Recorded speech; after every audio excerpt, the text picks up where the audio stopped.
am Supreme Commander Cinder. Initiate brainwashing. Hello and welcome to Kayak, where everything's controlled by evil cats. My name's Beast. I'm a human, a servant of the evil feline horde, and your host, so let's get started. Today's movie was selected by the Grand Moppet himself, Homer. It's the 1981 movie produced by both Paramount and Disney called Dragonslayer. The version I have is the 2017 DVD release. This movie is rated PG. We'll get into that in just a minute. Let's just say PG-13 didn't come out until 1984. We start out like any good fantasy movie with a group of travelers being led by a young boy into a castle out in the middle of nowhere. They are then greeted by a grumpy doorman, Wizard of Oz style, and we see an old wizard looking into his cauldron, foreseeing the future. The doorman doesn't want to let them in, but the wizard decides to let them in anyway, and while he and his apprentice are preparing to put on a show for the guest, he talks about being old and ready to die so that he can pass on his power to his young apprentice. After the wizard's little show of magic, we discover the travelers have come with scales and a tooth, and we discover that they want the wizard to slay a dragon for them. Apparently, the king has been selecting virgins on every solstice and has been feeding them to the dragon to keep it appeased. And the wizard apparently is the last of a long list of peoples that could fight and kill the dragon. The wizard finally decides to help the travelers, but a passing knight decides to test the wizard's power. While the assistant is trapped in the castle, the knight stabs the wizard, killing him. So that's one dead wizard.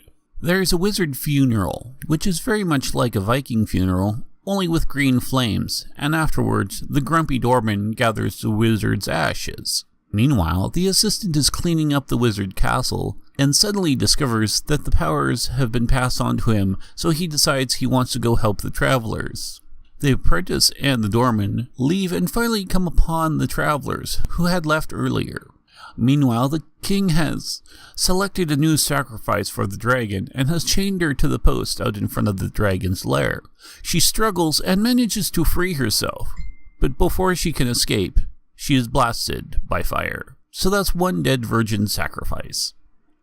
Back with the travelers, we come upon a bathing/swimming scene that makes the PG rating laughable. And remember now, this is a Disney/Paramount joint production. The assistant comes upon the leader of the group swimming in neck-deep water. The assistant jumps in to join him and discovers that the boy is actually a girl. And here's your nudity warning. There is male nudity when the assistant jumps in. You get a clear bare butt view as well as supposedly some blurry genitals. In the next scene, you see an underwater female nudity. It's more of a side shot, but you do get a bare butt as well as a side boob as well as a nipple. As a side note, this is the third fantasy movie which I've had to sit through and watch a nude bathing scene. The first being Amazon's, the second being Sorceress, and now we have a Disney movie called Dragonslayer.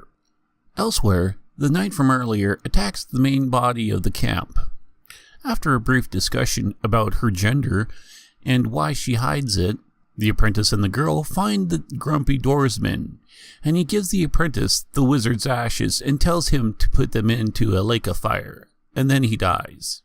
So that's one dead doorman. The assistant, the girl, and the remaining members of the camp travel by boat and finally reach their destination. As they're traveling, the boy wants to look at the dragon's lair.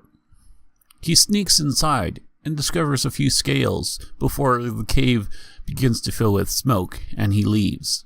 Once outside, the party tells him that that's the only known entrance to the dragon's lair, so the apprentice uses his magic, causes the entrance to collapse, which also causes a massive landslide. But on the plus side, the cave has been completely buried.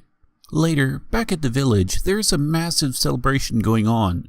Everyone is celebrating because they no longer have to do sacrifices to the dragon. The girl that was pretending to be a boy finally decides that she's okay with being a girl now. There is a dance and both the girl and the apprentice join in, but it ends quickly when the knight from earlier shows up. Apparently the king wants to see the apprentice. The apprentice performs what little magic he knows very poorly, and the king ends up laying down the law. And because he went against the king's wishes, he throws the apprentice into the dungeon. While in the dungeon, the apprentice meets the king's daughter, who soon discovers the truth about the lottery that selects the virgin sacrifices, and why her name was never pulled out. Basically, the king had been using his power to prevent any loss to his family, and any other person that would bribe him. It's at this time that the dragon reopens its lair, and during the confusion, the princess frees the apprentice, and he tries to escape on horseback. Back at the dragon's lair, a religious session is interrupted and the holy man is burned, so that's one dead holy man. The dragon then sets off and begins setting fire to the castle and the village.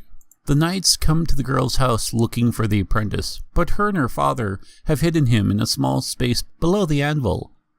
They also discover that the girl's father, who is a blacksmith, created an incredibly sharp spear, but the apprentice needs his magical amulet that the king took from him to make the spear even stronger, so that he can defeat the dragon. Back at the castle, the next lottery to select the sacrifice has begun, and the princess's name is drawn. The king steps up saying that it's a mistake, and we discover that all the names have been replaced by that of the princess. She steps forward and says that she has done this and it's because she was saved countless times because her name had never ever been put in the drawing before. With his daughter suddenly in danger, the king decides to befriend the apprentice and have him kill the dragon. As the apprentice and the girl's father use the power of the magic amulet on the spear, the girl decides to go gather dragon scales. While she does this, a small hand puppet dragon head attacks her. The spear is now super sharp, but the girl hasn't returned yet, so the apprentice decides to head off to the dragon lair without saying goodbye to her. The girl surprises him and gives him a shield that she made from dragon scales. She is sure that the apprentice is in love with the princess at this point, but decides to tell him that she's in love with him. But then we find out the apprentice is only in love with her, not the princess. Back at the mouth of the dragon's lair, we see the princess chained to the stake as the next offering of the dragon's sacrifice. The apprentice appears, but the knight from earlier also appears. They fight, and during the fight, the chains holding the princess are cut. But instead of running free, the princess enters the dragon's lair looking for the dragon. The apprentice manages to kill the knight by stabbing him through the sacrifice stake and then goes off to kill the dragon. He finds small dragons eating the remains of the princess, so that's one dead princess. The apprentice is appalled by this and is attacked by several of the small dragons, but he managed to club them to death with his torch, so that's 3 dead baby dragons. The apprentice continues deeper into the cave and discovers a lake of fire. He jumps to the large center island and is then attacked by a blast of fire from the dragon. Thankfully, the dragon scale shield made for him by the girl saves his life, and the apprentice runs away, shielding himself several times. The dragon finds the bodies of the dead babies and gets really angry.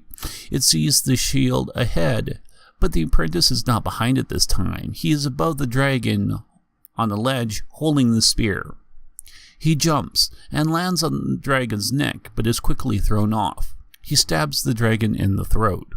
The girl later finds the apprentice alive, and he tells her the dragon is still alive and that the spear is broken. She decides that they should run away so that they can be in love, and her father agrees, and as they start to leave, the apprentice has a vision of the fire lake, and he starts off back to the dragon's lair once more. The girl chases after him, and they decide that they are going to complete this mission together. Inside the lair, the girl gets separated and lost from the apprentice. The apprentice, getting to the lake of fire, puts the wizard's ashes into the lake. The fires go out and are replaced by a bright green flame, and the wizard reappears. Outside, the dragon is perched upon the peak of the mountain, and the girl wanders out of a small crack in the wall and discovers it there. The apprentice and the wizard soon join her, and the wizard tells the apprentice that he must destroy the amulet and him at the same time, because apparently they are connected. The wizard begins casting a magic spell and an eclipse happens. The dragon approaches, and the wizard and dragon begin fighting. Meanwhile, the girl and the apprentice fight over when to destroy the amulet, until the apprentice finally decides it's the right time. As the amulet is crushed, the wizard and dragon explode.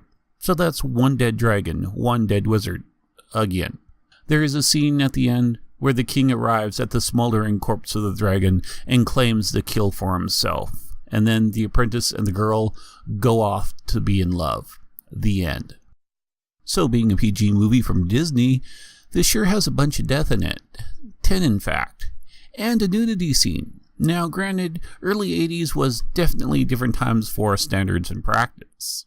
But this movie itself isn't bad. It's actually the first appearance of Gomation, which is a mixture of stop animation and pre-programmed computer motion, which gives the animation a blurred effect, making it look more realistic.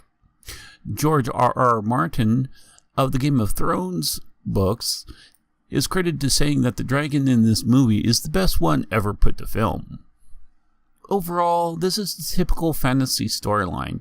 Dragonslayer is a good movie, and the nudity flashes by so fast most people, even small children, wouldn't even notice it.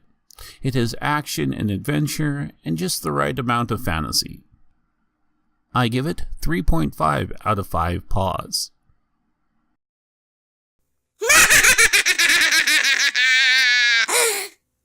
End transmission.